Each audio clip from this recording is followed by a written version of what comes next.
Assalamualaikum warahmatullahi wabarakatuh. Di sini saya akan menjelaskan flow chart penjualan dan penggajian dari PT Pangan Jaya. Sebelumnya saya di sini akan menjelaskan sedikit tentang PT Pangan Jaya. PT Pangan Jaya merupakan perusahaan distributor resmi dari anak perusahaan manufaktur PT Salam Indo Group atau SIG. Sebagian besar barang yang didistribusikan oleh PJ adalah barang produk dari SIG dan sebagian besar lainnya dibeli PJ dari produsen lain. Di sini saya membagikan menjadi beberapa bagian divisi. Ini ada salesperson, pelanggan, administrasi penjualan, supervisor penjualan, akuntan, kepala gudang, dan yang terakhir adalah sopir. Pertama-tama dimulai dari salesperson. Salesperson ini memberikan informasi mengenai harga barang, jenis-jenis barang, jumlah barang kepada pelanggan melalui pesan WhatsApp. Setelah pelanggan mendapatkan WhatsApp dari salesperson dan mengetahui mengenai harga dan berbagai jenis barang, pelanggan tersebut tertarik sehingga memesan kebutuhan yang mereka butuhkan. Setelah memesan, mereka memesan melalui WhatsApp. Dan pesanan yang dari pelanggan itu diterima oleh salesperson melalui WhatsApp.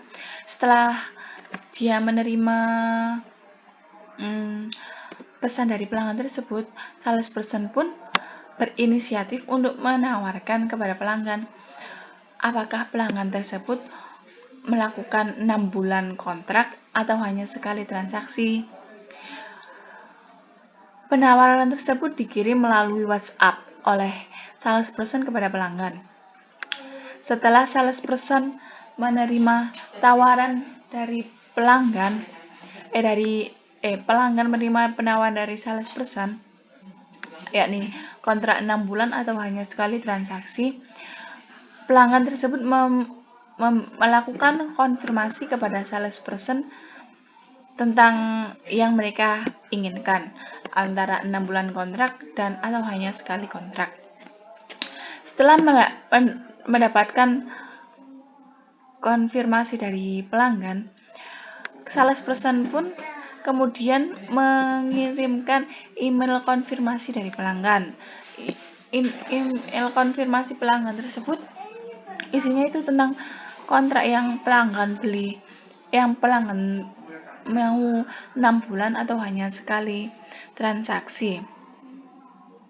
Dan salesperson mengirimkan email konfirmasi pelanggan kepada admin penjualan dan supervisor penjualan. Dari salesperson kita beralih ke administrasi penjualan.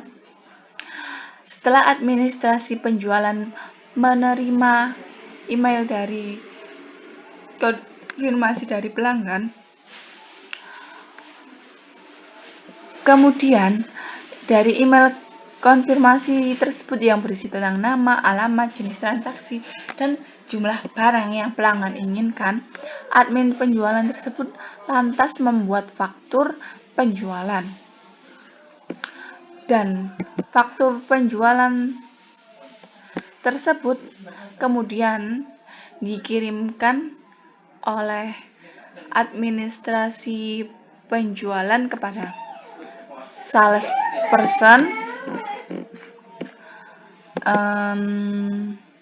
supervisor penjualan, kepada akuntan dan kepala gudang.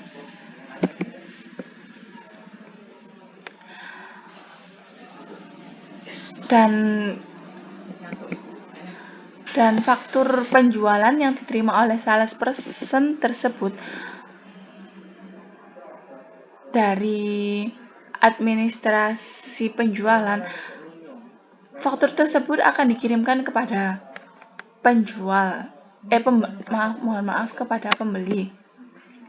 dan faktur penjualan yang diterima oleh akuntan, faktur tersebut akan diarsipkan dan dicetak.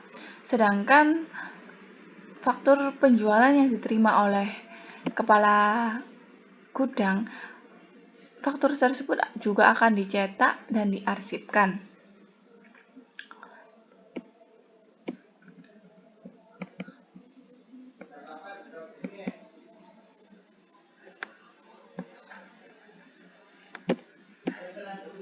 Dan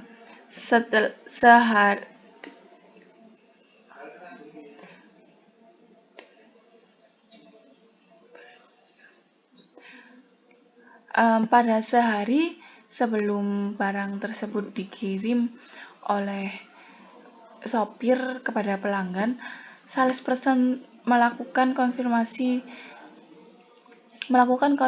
kepada pelanggan sehari sebelum pengiriman. Setelah mendapat konfirmasi, pelanggan melihat terlebih dahulu tentang tanggal pengiriman dan berapa banyak barang yang dikirim itu sudah betul atau belum. Setelah itu,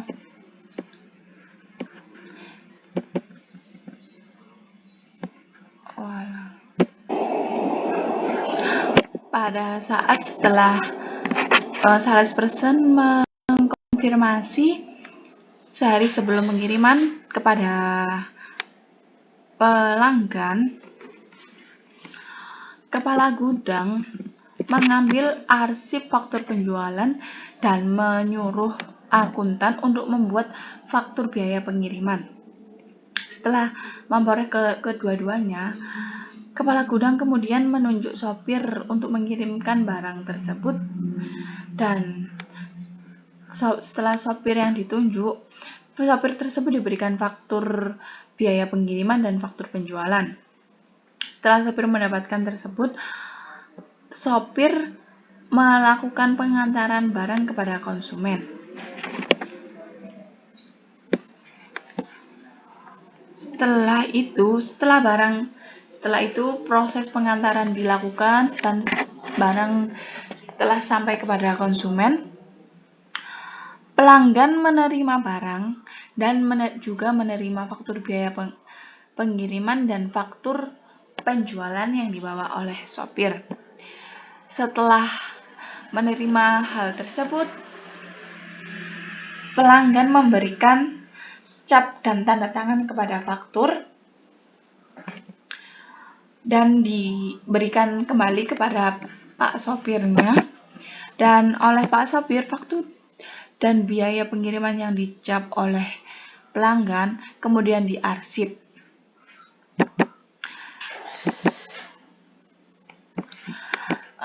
Setelah pelanggan tadi memberikan cap dan memberikan faktur tersebut kembali kepada sopir, pelanggan tersebut tidak lupakan kewajibannya, yakni membayar tagihan yang tertera pada faktur melalui transfer dan mengirim bukti transfer tersebut pada salesperson. Setelah bukti tersebut dikirim kepada salesperson pun menerima bukti transfer. Kemudian bukti transfer tersebut akan dikirimkan oleh salesperson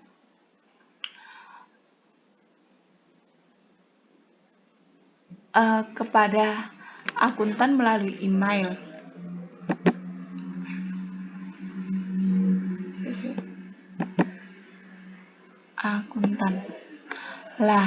Setelah akuntan menerima bukti transfer oleh pelanggan dari salesperson, kemudian bukti transfer tersebut akan diarsip. Dan ini maksudnya adalah arsip dari sopir yang berupa faktur biaya pengiriman dan penjualan. Setelah mendapatkan faktur biaya pengiriman, dan faktur penjualan, akuntan akan membuat rekapitulasi perhitungan gaji. Karena perhitungan gaji sopir dan salesperson akan bergantung kepada berapa banyak dari penjualan yang telah dilakukan. Setelah membuat rekapitulasi perhitungan gaji, kemudian membuatkan slip gaji. Setelah membuat slip gaji dan slip gajinya jadi, dan hal tersebut akan ditransfer ke bagian akuntan, ke bagian supervisor penjualan, administrasi penjualan, salesperson, dan tak lupa juga sopir.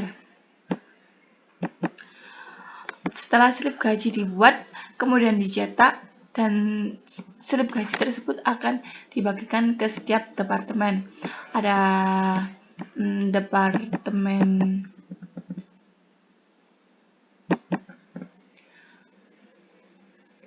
supervisor penjualan, departemen kepala gudang, dan setelah itu arsip dari bukti transfer tadi, bukti transfer yang dikirimkan oleh salesperson tersebut dibuatkan jurnal transaksi oleh akuntan, dan proses ini selesai. Terima kasih, mohon maaf apabila ada salah kata. Dan kelemahan dari sistem yang dimiliki oleh PT Pangan Jaya yang pertama, yaitu tentang faktur. Faktur yang telah ditandatangani dan dicap oleh pelanggan akan diarsip oleh sopir dan diberikan kepada akuntan pada akhir bulan untuk direkap. Solusinya, seharusnya semua kartu penjualan yang telah ditandatangani dan dicap oleh pelanggan langsung saja diberikan kepada akuntan agar yang mengarsip faktur tersebut adalah akuntan, karena ditakutkan kalau yang mengarsip faktur tersebut adalah sopir, ditakutkan nanti faktur tersebut hilang atau terselip dan banyak hal sebagainya. Dan yang kedua, faktur yang dibuat oleh faktur penjualan yang dibuat di email kepada supervisor penjualan.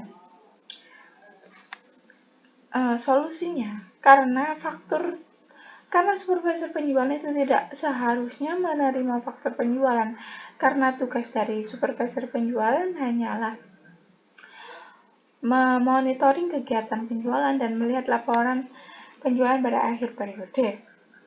Seharusnya